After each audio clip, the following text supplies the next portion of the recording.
Bom dia, pessoal. Sejam todos bem-vindos. Estamos aqui mais uma vez para falar sobre as questões relacionadas à salvação, que é o nosso primeiro playlist, a nossa primeira série de vídeos, tá? Você já me conhece, Diego Fernandes, seu pequeno irmão em Cristo, que está aqui para servir, tá? Para servir de alguma maneira, de alguma forma, da melhor possível, da forma como tiver ao meu alcance. Esse é o meu objetivo, é ser útil, tá? Quem não nasceu para servir, não serve para viver, já dizia meu grande amigo Michel. Nayara, ela disse para mim assim, olha, você esqueceu de falar do sininho, falar para as pessoas apertar o sininho lá, então ela entende do que ela tá falando, né? Ela tem 9 anos, entende mais do que eu, então aperta aí o sininho que Nayara recomendou, tá? Aperta o sininho aí, tá bom? Se inscreve, compartilha, comenta. Bom, antes de entrar no tema, eu gostaria de dizer o seguinte. A minha interpretação não é a única possível, eu já disse isso no começo, mas ela não é a verdade absoluta. Você pode pensar diferente e pode ser que você tenha razão e minha interpretação esteja equivocada. Porém, obviamente você não vai chegar e dizer, Diego, você está errado, acabou. Você vai ter que vir argumentar, conversar comigo. Não no sentido de debate, mas no sentido de irmandade, de humildade, no sentido de orientar, de instruir. Talvez eu possa estar enganado e você possa me orientar. Ou talvez você possa pensar diferente, possa estar enganado e possa ser iluminado, possa ser orientado agora. Mas de toda forma, se nós pensarmos diferente e não chegarmos em um consenso comum, que nós possamos seguir como irmãos, como criaturas, como pessoas que servem ao Senhor, como adoradores. De alguma maneira, né? Cada um com sua crença, mas que possamos sim dar as mãos em prol do objetivo, que é a palavra imutável, infalível e inerrante, Sagradas Escrituras. Bom, nesse vídeo eu vou tentar colocar um som de fundo, porque no primeiro alguém reclamou, algumas pessoas me disseram assim, irmão, ficou muito alto, e realmente ficou muito alto. No segundo eu não coloquei, alguns irmãos reclamaram, eu falei, irmão, você não colocou música de fundo. Nesse eu vou tentar colocar um pouco mais baixo. Bom, sem enrolação, acho que eu já enrolei muito. Vamos lá para expiação ilimitada. O que é expiação ilimitada? É um termo técnico para dizer assim, ó, Jesus morreu por todos os homens. Pronto, eu já matei para você. Jesus Cristo, expiação ilimitada quer dizer que Jesus Cristo no Calvário morreu por todos os homens, por toda a humanidade. Diego, mas tem gente que pensa o contrário? Tem muita gente que pensa o contrário, que pensa que Jesus não morreu por toda a humanidade. Mas eu não quero entrar nesses méritos das outras linhas. Eu quero explicar a que eu acredito. Eu acredito que Jesus morreu por toda a humanidade. Acredito na expiação ilimitada. Isto é, que a morte de Jesus tem efeito sobre todos os homens. Tá? Ao acreditar automaticamente que Jesus morreu por todos os homens, eu acredito também que Deus ama todos os homens. Que a sua misericórdia, que a sua graça, que a sua compaixão é a todos os homens. E não apenas a quem ele quis, apenas a um pouquinho de gente lá que ele quis salvar e ele soma aquele pouquinho, não. Nós podemos observar nos Salmos, capítulo 145, no versículo 9, o Senhor é bom para com todos e a sua compaixão alcança toda criatura. Então alguém pode de repente dizer assim, que tem muito isso no mundo teológico, uma troca de palavras. Muitas palavras elas têm vários significados e vai depender do seu contexto para entender o que ela significa. Às vezes a palavra mundo não significa mundo planeta, significa mundo sistema. Às vezes a palavra mundo não significa mundo sistema, significa mundo planeta. Às vezes a palavra mundo não significa nem mundo nem sistema, significa humanidade. Às vezes não vai ser a humanidade no geral. Então, às vezes a palavra mundo, todo mundo veio ter com ele, está se referindo àquelas pessoas que foram, que grande parte das pessoas foram ter com ele. O mundo jaz no maligno, não está falando de pessoas no sistema mundial. Enfim, muitas palavras elas variam o seu sentido. Elas têm mais de um significado aplicável nas escrituras. Isso é fato, isso é inegável. Agora, vamos analisar esse Salmo 145:9 que diz: o Senhor é bom para com todos. O Senhor é bom para com todos. Ah, Diego, todos aí, será que é todos mesmo? Todos é tudo mesmo. Porque o contexto deixa claro que a sua compaixão alcança todas as criaturas. Isto é, todas as criaturas. O Senhor é bom para com todos e sua compaixão alcança todas as criaturas. Ele poderia escrever diferente, olha, sua compaixão alcança algumas criaturas, poucas criaturas. algumas outras criaturas, mas não, ele diz que alcança todas as criaturas. Isso é muito claro, não há margem para nós dizermos que é um hebraísmo, não há margem para nós dizermos que é uma figura de linguagem. Tá? A Bíblia diz isso no livro de Salmos, que ele alcança todas as criaturas a sua compaixão. Então nós acreditamos que a compaixão de Deus, o amor de Deus é para todas as criaturas. É para todos os seres, para todos, indiscutivelmente, todas as suas criaturas. Nós estamos falando de seres físicos, obviamente, né? Porque alguém pode dizer assim, mas e o Satanás e seus anjos? Bom, aí talvez, aí é outra história, talvez eu possa um dia gravar um vídeo falando sobre isso. Mas eu estou falando de criaturas físicas, de criatura no plano terrestre, tá bom? Poderíamos citar 1 Timóteo 2, versículos 5 ao 6. Lá vai dizer que ele se deu um resgate por todos os homens, pois há um só Deus, um só mediador entre Deus e os homens, Jesus Cristo, um homem que se entregou a si mesmo como resgate por todos os homens. Esse foi o testemunho dado em seu próprio tempo. Se entregou por todos os homens. Se entregou por todos os homens. Ele poderia dizer, se entregou por alguns homens, se entregou por uma classe de homens, por uns tipos de homens. Não, diz que ele se entregou por todos os homens, irmãos. Está falando do sacrifício de Cristo. Cristo se entregou por todos os homens. A Bíblia vai dizer acerca do pecado. A Bíblia vai dizer que todos os seres humanos pecaram. Todos estão destituídos da glória de Deus.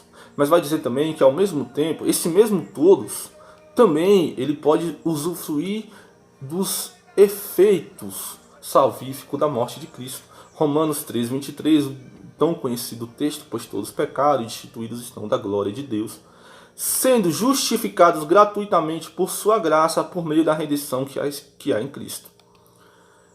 Nesse texto aqui nós temos, eu poderia citar aqui para os irmãos dois pontos. A providência e aplicação. Quando a Bíblia diz que todos pecaram e destituídos estão da glória de Deus, sendo justificados gratuitamente por sua graça, ele está dizendo que todos que pecaram, o sujeito todos pecaram, esses todos são justificados gratuitamente, sendo justificados gratuitamente por sua graça. Isso é a providência. A providência de Deus da justificação por sua graça é para todos os homens, por meio da redenção que há em Cristo. Então Cristo providenciou a redenção para todos os homens. Olha, todos pecaram, versículo 23. E no versículo 24 fala que Deus providenciou por Jesus a redenção para esses todos. Não está dizendo que ele salvou a todos, está dizendo que ele providenciou a redenção para todos. Então ele disponibiliza agora para todos, porque todos que pecaram. Alguém vai dizer, Diego, todos não é todos. Tá, se todos não é todos, Romanos 3, 23, então nem todo mundo pecou. Então existe pessoa que nasceu sem pecado. Então existe pessoa que é sacrossanta. Não, todos entendemos isso, o mundo teológico em geral, aqui não há divergência, tá? Que toda a humanidade nasce pecadora. Algum outro pode divergir, mas não passa, é considerado como herege, isso aqui é inegociável. Ninguém pode dizer que alguém nasceu e nunca vai pecar e nunca vai ter pecado. A Bíblia diz que todos pecaram, isso é aceito por todos, tá? É unanimidade. Todos pecaram. Então nós aceitamos, o mundo teológico aceita, a Bíblia é muito clara, enfática, que todos pecaram. Só que ela continua dizendo que foi providenciado, sendo justificados gratuitamente por sua graça, por meio da redenção que há em Cristo. Então observe que existe um meio da redenção que há em Cristo. Então todos pecaram e todos podem chegar à justificação da graça, a justificação gratuita. Como eles podem chegar? Por meio do sacrifício que há em Cristo. Então, o mesmo sujeito, todos, é o mesmo sujeito que podem chegar à redenção por sua graça. Essa é a providência. Vamos ver a providência e a aplicação lá em 1 Timóteo 4,10, que está escrito: se trabalharmos e lutarmos, é porque temos colocado a nossa esperança em Deus vivo, o Salvador de todos os homens, especialmente dos que creem. O Salvador de todos os homens, especialmente dos que creem. O que é o Salvador de todos os homens? É a providência de Deus a todos os homens. Deus providenciou salvação a todos os homens. E o que é especialmente dos que creem? É a aplicação. Deus providenciou salvação a todos os homens e aplica a salvação aos que creem, especialmente dos que creem. Então não diz assim, olha, a salvação dos que creem, providenciou salvação dos que creem, salvador dos que creem. Não diz salvador de todos os homens, mas é especialmente dos que creem. Então Deus é salvador de todos os homens. Isto é, a providência para todos os homens, mas é especialmente dos que creem. Isto é, a aplicação dos que creem. Então, aqui nós entendemos que existe a providência e a aplicação. Deus providencia a sua salvação para todos os homens, mas aplica especialmente aos que creem. Eu poderia citar a segunda epístola de Pedro, capítulo 3, versículo 9, que diz que o Senhor não quer que ninguém pereça, mas que todos cheguem ao arrependimento. O Senhor não demora em cumprir a sua promessa, como julgam alguns. Pelo contrário, ele é paciente com vocês, não querendo que ninguém pereça, mas que todos cheguem ao arrependimento. Entenda, irmão? Deus não quer que ninguém pereça. Como que vai ser mais claro do que dizer que Deus não quer que ninguém? Deus não quer que os eleitos pereçam. Poderia estar escrito, Deus não quer que os salvos pereçam. Não, Deus não quer que ninguém pereça. Deus quer que todos cheguem ao arrependimento. Aí alguém pode dizer assim, olha, não é isso. Vamos ler de novo? Vamos ler mais de perto? Não quer que ninguém pereça. Em contrapartida, ele deseja que todos cheguem ao arrependimento. Ah, não, Deus está falando só com a igreja aqui. Não, irmão, Deus não está falando aqui só com a igreja, não. Ah, mas a carta foi escrita. Não, irmão. A carta, ela tem o sentido eclesiológico e universal. Tanto que a Bíblia, ela não é só para a igreja. Não é só a igreja que pode ler a Bíblia. Tudo bem, existe o destinatário da carta. Mas ela tem um sentido eclesiológico, ou seja, para a igreja, universal, para todos. Igreja que eu falo, entendo. Eu estou falando de pessoas reunidas ou não, pessoas espalhadas pelo mundo, pessoas que creem no Salvador, tá? Então, como eu estava falando, em contrapartida, ele deseja que todos cheguem ao arrependimento. Todos chegam ao arrependimento. Agora, se ele estava falando só de salvos, só de crente, que ele deseja que os salvos cheguem ao arrependimento, como que Deus deseja que os salvos cheguem ao arrependimento se os salvos já são salvos? Se os salvos já se arrependeram? Não, Pedro estava falando só com os crentes. Tá, mas os crentes não já se arrependeram? Os crentes não já chegaram ao arrependimento? Por que Deus deseja que os crentes cheguem ao arrependimento de novo? Os crentes já chegaram ao arrependimento, irmão. Agora eles lutam para manter a sua vida. Eles trabalham para manter a sua vida cristã, a sua vida na presença do Criador. Apenas isso. Aí eu gostaria de citar, as pessoas não gostam, esbraveja mais Ezequiel 18:32. Não me agrada a morte de ninguém. Não me agrada a morte de ninguém. Essa é a palavra do soberano. Arrependei-vos e vivam. Ezequiel 18:23. Desejaria eu a morte do ímpio? De maneira alguma. Antes, pelo contrário, deseja que se converta e viva. Se converta dos seus maus caminhos e viva. Então, irmãos, Deus não deseja a morte de ninguém. Charles Spurgeon, ele disse algo muito interessante. Deus deseja que todos os homens sejam salvos. Eu desejo que todos os homens sejam salvos. Você deseja que todos os homens sejam salvos. Logo, Deus deseja que todos os homens sejam salvos. Porque eu e você, nós não podemos ser mais benevolentes do que Deus. Entende? Você deseja que a humanidade seja salva. Eu desejo. Por acaso eu e você somos melhores do que Deus? Então não, irmãos. Deus deseja que todos os homens sejam salvos. Gostaria de citar 1 Timóteo 2,4. Isso é bom e agradável perante Deus, o nosso Salvador, que deseja que todos os homens sejam salvos e cheguem ao conhecimento da verdade.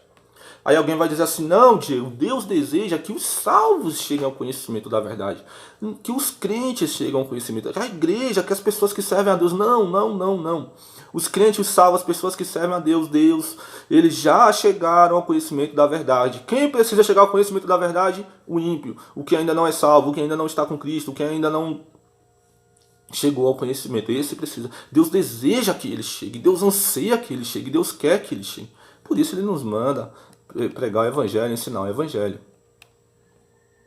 E para finalizar, eu gostaria de citar Romanos, Romanos, que é Romanos 5,18. Deixa eu ver, só um minutinho.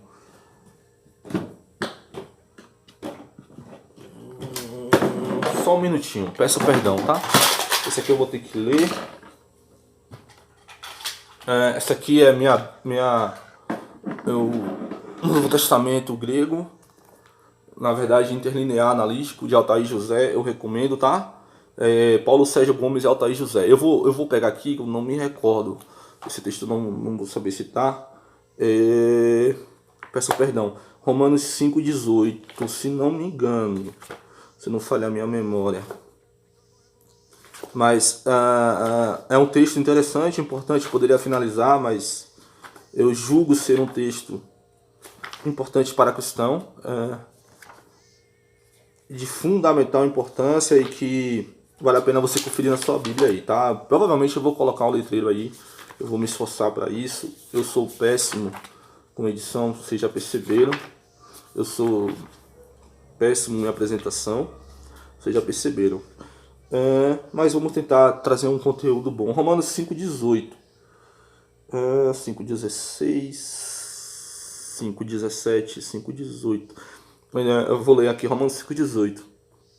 Então, como por uma transgressão veio condenação para todos os homens. Então, por uma transgressão veio condenação para todos os homens. Está falando da transgressão de Adão. Adão e Eva caíram no Éden e automaticamente essa queda trouxe a toda a humanidade um efeito, condenação a toda a humanidade. Porque Adão significa homem, a humanidade estava representada em Adão. Quando Adão caiu, automaticamente toda a sua posterioridade caiu com ele, tá? Toda a sua descendência. Então, como por uma transgressão veio condenação para toda a humanidade, assim também por um ato de justiça veio justificação, ou seja, vida para todos os homens. Assim como por um ato de justiça veio justificação, ou seja, vida para todos os homens. Está se referindo ao sacrifício de Cristo. O ato de justiça de Cristo trouxe vida para todos os homens. Entenda, todos os homens, segundo Romanos 5,18, foram afetados pela queda de Adão. E todos os homens, segundo Romanos 5,18 também, o mesmo capítulo, o mesmo versículo, onde a palavra todos aparece duas vezes. A primeira dizendo que todos caíram, e a segunda agora dizendo que todos lhe é oferecido, que traz vida a todos os homens. O texto afirma que todos os homens foram condenados por a transgressão de Adão, e diz que pelo ato de justiça se traz vida a todos os homens. Diego, isso é universalismo? Você está dizendo que todos os homens vão ser salvos? Não, eu não estou dizendo que todos os homens vão ser salvos, eu estou dizendo que Jesus traz vida a todos os homens. Lembra-se que nós falamos que a eleição é condicional, aí vai depender de você crer, de você não crer, de você estar em Cristo ou de você não estar em Cristo. De você ser noiva do Cordeiro ou de você não ser noiva do Cordeiro. Mas ele traz vida para você também. Se você não for noiva do Cordeiro, ele traz vida para você também. Agora, Mateus 10:33. Ele traz vida para você, mas se você negá-lo, ele também vai te negar. Quem me negar diante dos homens, eu negarei diante do meu Pai. Em outras versões, quem me negar na terra, eu negarei no céu.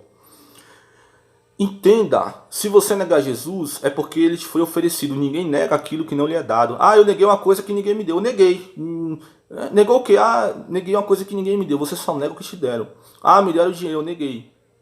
Me deram amor e carinho, eu neguei. Você só nega aquilo que te deram. Então eu finalizo aqui o nosso entendimento de que Jesus morreu por todos, de que Deus ama a todos.